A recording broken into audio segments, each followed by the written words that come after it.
The mirror button allows the user to mirror the image that you're seeing on the Genee Visualiser. So whatever I'm seeing on the left hand side of the screen, I can see a mirror image of it on the right hand side of the screen. The freeze button allows me to freeze the image that I'm seeing.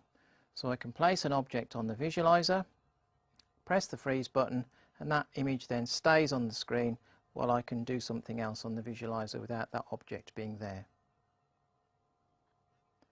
The negative button turns an image from its positive to its negative form. So I can use it to reverse text from being black on white to white on black, or to put a negative on there and turn it back into a positive. The title button allows me to grab a title, which could be a lesson objective or a key question or key vocabulary, and leave it displayed at the top of the screen. The dynamic and static button slows down the frame rate, so it emphasises any movement that's taking place on the visualizer. The far and the near buttons allow me to manually override the autofocus, so I can focus on what's nearest to the lens or what's furthest away. The up and down buttons allow me to scroll the motorised head up and down a page of text which is on the visualizer. The split screen button allows me to split the screen, so I can hold something on the left hand side and then have the right hand side as a live image coming through. The PPW and PIN are for use with the RS232 connection on the side of the visualizer when I want to link this up and control another device. This button here has CCD, PC1 and PC2 next to it, and this allows me to change channels.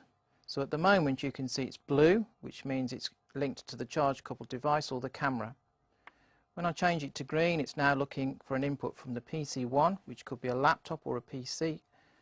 And PC2 could be the same thing again. So we've got three different channels that we can swap between, and we're using this like a switch to switch us from one to the other. The lamp button switches on either the lights at the top or the lights underneath, or no lights at all. And again, it scrolls round. The video button allows me to pull in feed from the video at the back of the unit. So if I'm wanting to play a DVD or a tape, then I can pull that feed in and then press that button, and then that video would be played through the visualizer and output onto the screen. The auto button is used if I need to reset all the settings to their default setting.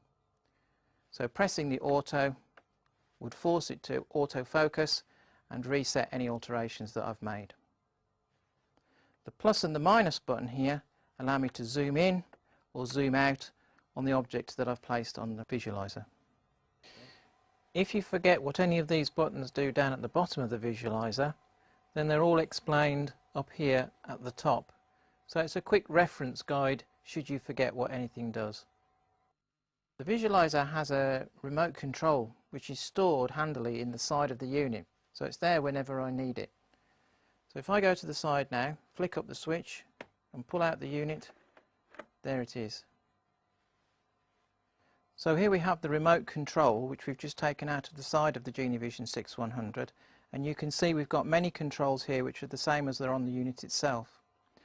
The first button at the top here is the power button, which enables me to power the unit up and down. The save and recall buttons here allow me to save the image and then recall the image, and I can do that up to 7 times with 7 images being held in the visualizer's memory. The lamp button will control the lights, switching either the lights above or the lights beneath on or off. The freeze button allows me to freeze the image. The negative button will reverse an image, so I can see something in its positive and its negative format. So I could have black on white or white on black. The mirror button allows me to mirror or reflect an image, so I can see a mirror image of what I have on the left hand side of the screen projected on the right hand side. The split button allows me to split the screen into two, freezing what I can see on the left and allowing a live feed still to come through on the right. The D and S, or dynamic and static button, allows me to capture or show, emphasize movement that's taking place underneath the visualizer. The XGA button is used to set up my projector. The black and white button allows me to add or remove colour from anything that I'm projecting from the visualizer. Title allows me to grab a line of text and display it along the top edge of the screen that's being projected, so I can show things such as a lesson objective or a key question or key vocabulary. The power and the input button here are used with the RS232 connection so that I can actually control something like a projector. The text button allows me to enhance text. If I'm just projecting text, then I can darken and make that text a little bit bolder. The buttons that are shown in yellow here allow me to zoom in and zoom out, but if I have a large three-dimensional object, I might want to force the visualizer to either show what's nearest or what's furthest away. And if I want to override that again and set it back to autofocus, I would press the auto button in the center. The volume up and volume down would be in connection with the RS232 input again if I was controlling a device that had volume control on it. Video would pull a video feed in, and CCD PC1 PC2 allows me to swap from one device from another. CCD being the camera, PC1 and PC2 being other devices that are connected into the visualizer. On the bottom row we have the scroll button, which allows me to control the motorized head of the unit to scroll up and down the page. And the brightness button allows me to adjust the brightness on the image that's being shown through the video cap software, and also alter the contrast of the blue and the red within that image as well. All the connections on the back of the Genee Vision are clearly labelled for any other appliance that I want to either pull in or push out. So I have audio in and video in and out. I've got projector output, computer in and out, and a power in and out, so I can power the device itself but also relay power to another device that I might have connected.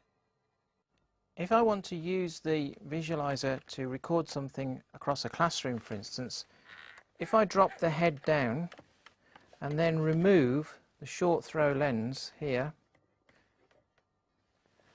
then I can throw over a much bigger distance. So by raising the arm back up and turning the head, I would now be able to record something across the other side of the classroom.